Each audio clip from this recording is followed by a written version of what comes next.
नमस्कार, स्वागत है आपका क्यू वाइव नेटवर्क पर। मैं हूं नीलू व्यास और इस घंटे की बड़ी लाइव अपडेट में पॉइंट ऑफ व्यू में मैं बात करूंगी मायावती की। बीएसपी की जो सुप्रीमो है, यानी कि बहुजन समाज पार्टी की चीफ, कल उन्होंने अपना 67वां जन्मदिन मनाया और जन्मदिन के साथ साथ उन्होंने एक बड़ा ऐलान किया। उस ऐलान में उन्होंने ये कहा कि अब आगे जो भी विधानसभा के चुनाव होंगे या फिर 2024 का चुनाव होगा, उनकी पार्टी यानी कि बीएसपी किसी भी पार्टी से, किसी भी राजनीतिक दल से गठबंधन किसी प्रकार का नहीं करेगी। उन्होंने कहा कि जितनी भी राजनीतिक दल हैं और जो ऑपोजिशन पार्टीज हैं, वो कुछ ना कुछ षड्यंत्र ऐसा कर रही हैं जिसकी वजह से बीएसपी आगे नहीं बढ़ पा रही है। हालांकि उन्होंने कहा कि कांग्रेस और तमाम राजनीतिक दल उनको कोशिश कर रहे हैं उनसे उनके साथ जुड़ने के लिए, लेकिन मायावती ने कहा कि बीएसपी की जो विचारधारा है वो बिल्कुल अलग है।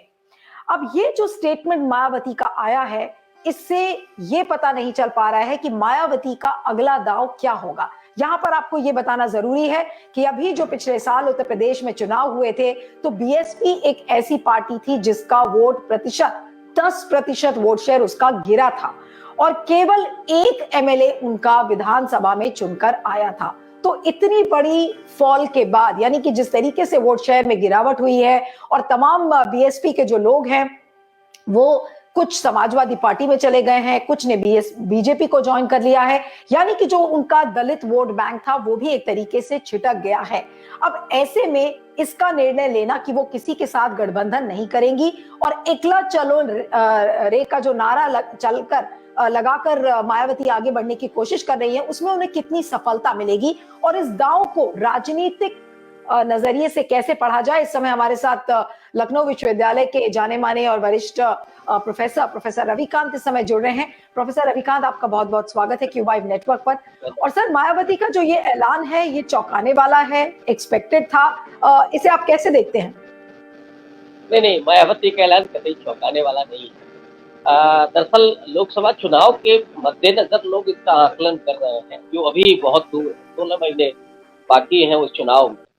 लेकिन इस दरमियान भारत जोड़ो यात्रा राहुल गांधी पूरी करने वाले हैं, 4 महीने हो गए उनको, तो उन्होंने देश के नैरेटिव को बदलने की एक कोशिश की है, जिसमें सफलता मिलती हुई दिखाई पड़ रही है। दूसरी तरफ बहुजन समाज पार्टी की अपनी खास करके मायावती की जो राजनीति रही है, कोई आज से नहीं, बहुत पहले से उन्होंने समर्थन लिया है, समर्थन उन्होंने दिया नहीं है इतनी आसानी। इसलिए उन्होंने ये फैसला लिया है कि वो अपने बूते पर चुनाव मैदान में जाएंगे और ये संभव है कि 2023 में जो होने वाले विधानसभा चुनाव 9 राज्यों के, उसमें वो अकेले ही चुनाव मैदान में।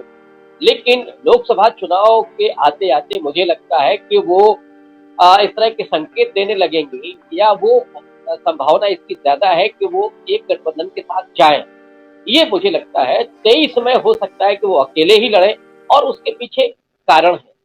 एक कारण तो ये है कि जिस तरह की नरेंद्र मोदी की सरकार है, वो तमाम विपक्षी दलों पर शिकंजा कसने के लिए जो ईडी और सीबीआई का इस्तेमाल करती है, मायावती पर भी कुछ केस हैं, उनके परिवार के लोगों पर केस है, तो उसके लेके मायावती ये नहीं चाहती कि अभी से केंद्र सरकार उनको घेरे और कहीं उनको मुश्किलों का सामना करना पड़े।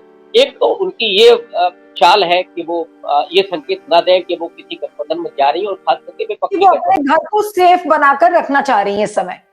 डेफिनेटली। और दूसरा बड़ा कारण जो मैं देखता हूं कि उत्तर प्रदेश में जो उनका अभी भी कोर वोटर बचा हुआ है, 12.9% वोट उनको मिला था पिछले विधानसभा चुनाव में। वो बात अलग है कि विधायक एक ही जीता, और सच्चाई ये है कि वो विधायक भी अपने दम पर जीता, उसमें मायावती का और बीएसपी का कोई खास रोल नहीं है।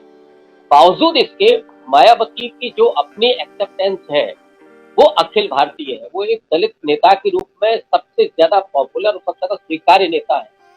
क्योंकि मल्लिकार्जुन खड़गे को कांग्रेस पार्टी ने अपना अध्यक्ष बनाया है, और ये भी सूचनाएं मिल रही हैं कि कांग्रेस पार्टी एक दलित प्रधानमंत्री बनाने के लिए सोच रही है।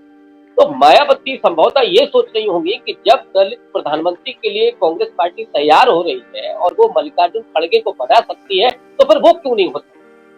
और उत्तर प्रदेश में उनके पास एक जनाधार है, उस जनाधार से ज्यादा उनकी अपनी महत्ता है और उनकी अपनी वैचारिकी है। अगर कांग्रेस पार्टी उनको प्रधानमंत्री के प्रत्याशी के रूप में स्वीकार करती है तो उनको जाने में कोई दिक्कत नहीं होगी, बल्कि वो जाएंगी।